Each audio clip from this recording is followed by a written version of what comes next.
Алматыда үйің болса зор бақыт. Өйткені Алатаудың етегіндегі әсем шаһардан үй алу көптің арманы.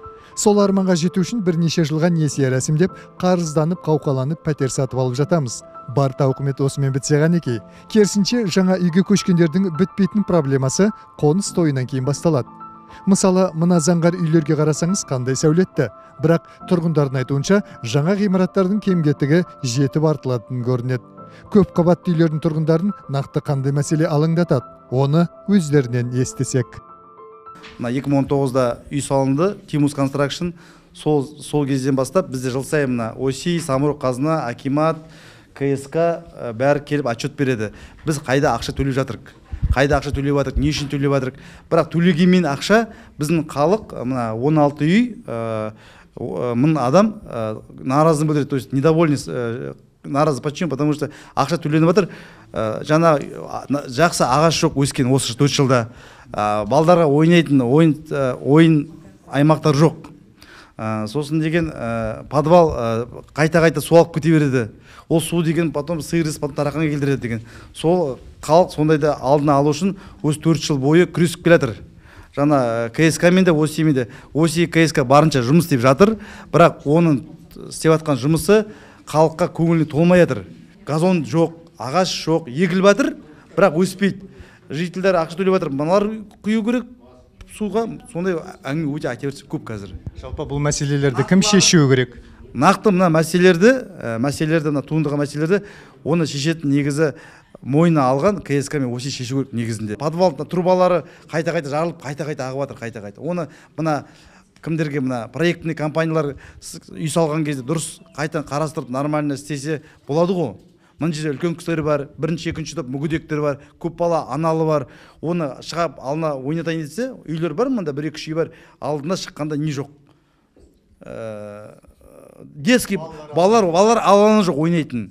Сондықтан ол деген адам деген қазір бәрінде қарыз, бәрінде кредит шыны керек, бәрі жұмыста, оны қарайтын қауіпсіздік жоқ.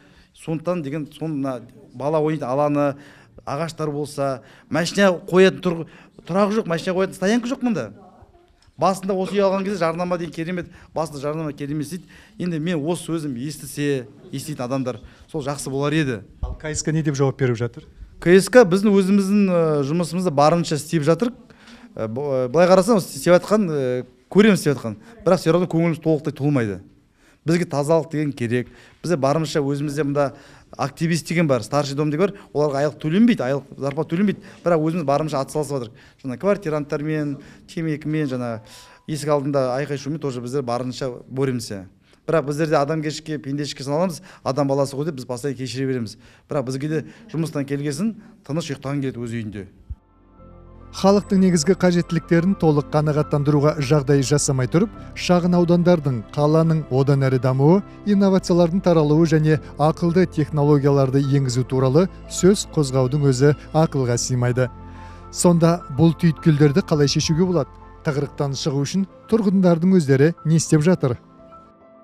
Ал неге шағымданып көрдіңіздер ме жергілікті билікке, әкімшілікке? Мен өзім оған жұмыстан уақытым жоқ. Олай шағымданып атады ғой жаңағы группада. Ондай қатты белсенді емеспін мен негізі ше. Солай. Мен үйде тұрам. Қазір пока что ешқандай су алып жатқан жоқ. Қай уақытта су алды? Былтыр ма көп болды негізі. Даже Алматы ТВ-ге де шықты деймін. Соған да шықты. Бір минусы ұнамайтыны парковка өте тар. Біздің машина ана жаққа сыймайды, например. Біз поляға қойып қоямыз апар. Солай. Сол жақ ұнамайды. Негізі арасы тар ғой. Домдардың арасы өте тар, ыңғайсыз. Ал КСК өшерде қалай жұмыс істеп жатыр? Көңіліңіз тола ма? КСК-лер көршілердің айтуы бойынша өте нашар жұмыс жасап жатыр. Өте нашар. Тек сөзбен ғана, іспен ешқандай да іс бітіріп жатқан жоқ деп айтып жатыр. Енді бізде шынымен де осы ең үлкен проблема сол мектеп. Мектеп бізде өте алыс. Оған бір адам керек, балаларды апарып алып келетін. Например, мына жерлерде, мектептерде біз барғанда 40-45 баладан оқытып отырады. Ол жерде орын жоқ. Сондықтан біз мәжбүрлі болдық 4-5 остановка алыс мектепке апарғанға. Балаларымыз автобусқа мінеді, автобустан түседі, оның өзі балаларым кішкентай мысалға менде. Сондықтан мен үйде қорқып отырам. Бізде ең үлкен проблема сол мектеп. Одан кейін мына үйлердің сапасы. көршілеріміздің қай мезгілде болсын, көршілеріміздің шумы, сөйлеген сөздері, су ағызған қандай дыбыстар болсын, бізге жақыннан естіліп тұрады. Өзіміздің үйіміз сияқты да. Содан кейін біздің суымыз нашар. Суды біз сатып ішеміз.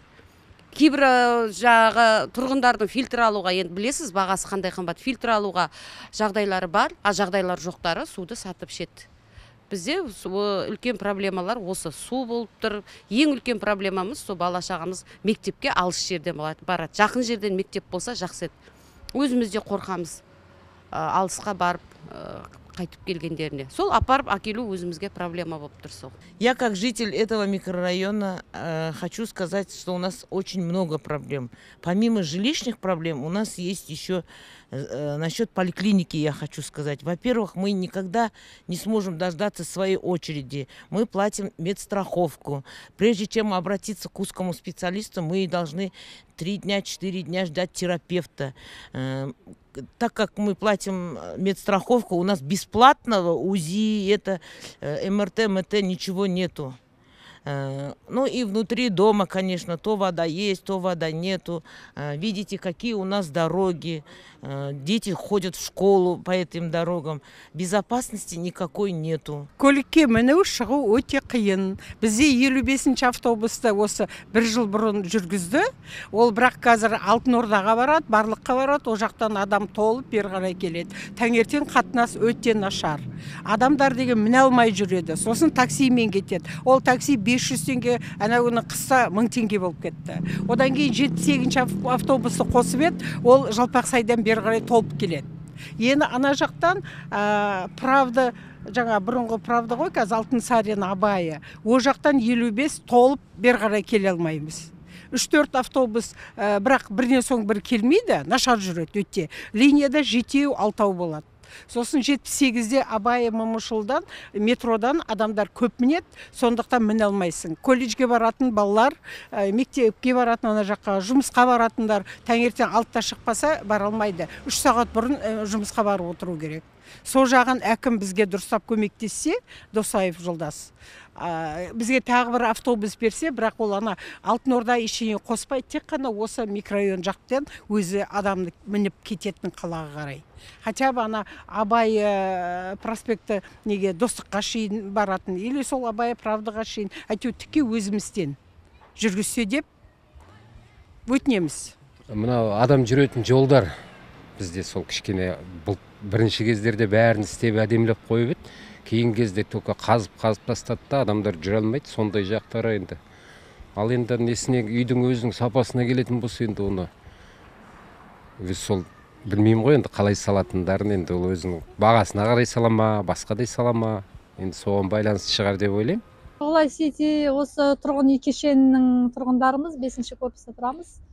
Бізде басты мәселе Тимус Corporation компаниясы осыдан 2 жыл бұрын осы үйде берген болатын. Ешқандай талапқа сай емес. Подвалдың бәрі мінекей жерді көріп жатсыздар. Подвалдың барлығында трубалардың бәрі жарылған. Су кете береді. Аптасына 2 рет су кетеді. Біз Наурызбай ауданының әкіміне кіріп, ол кісіге 3 рет барып арыз жаздық. Жіберді, адамдардың көмектесті, бірақ ешқандай талапқа сай емес. Бізге Тимус Corporation компаниясын тауып, сотқа беріңіздер деді. Ешқандай талапқа сай жасалмаған. Үй құлайын деп тұр. Крышаның барлығын су ағады, подвалдың бәрінде мінекейіңіз асфальт дегеніңіз мынау, ешқандай асфальт жоқ, озеленение жоқ, ешқандай трубалары, терезелерінің барлығын көріп тұрсыздар. Өте сапасы нашар үй салған. Тұрғын үй қатынастары туралы заңға былтыр жазда бір қатар өзгерту енгізілді. Нәтижесінде пәтер иелері кооперативтерінің жұмысы тоқтап, оның орнына тұрғын үйді басқарудың жаңа формасы пайда болды. Соған сәйкес енді тұрғын үйді басқарудың жаңа нысандары бір үй, бір бірлестік, бір есепшот қағидасы бойынша жұмыс істейді. Енгізілген өзгерістер оң нәтиже бере ме, жоқ па, оны уақыт көрсетеді.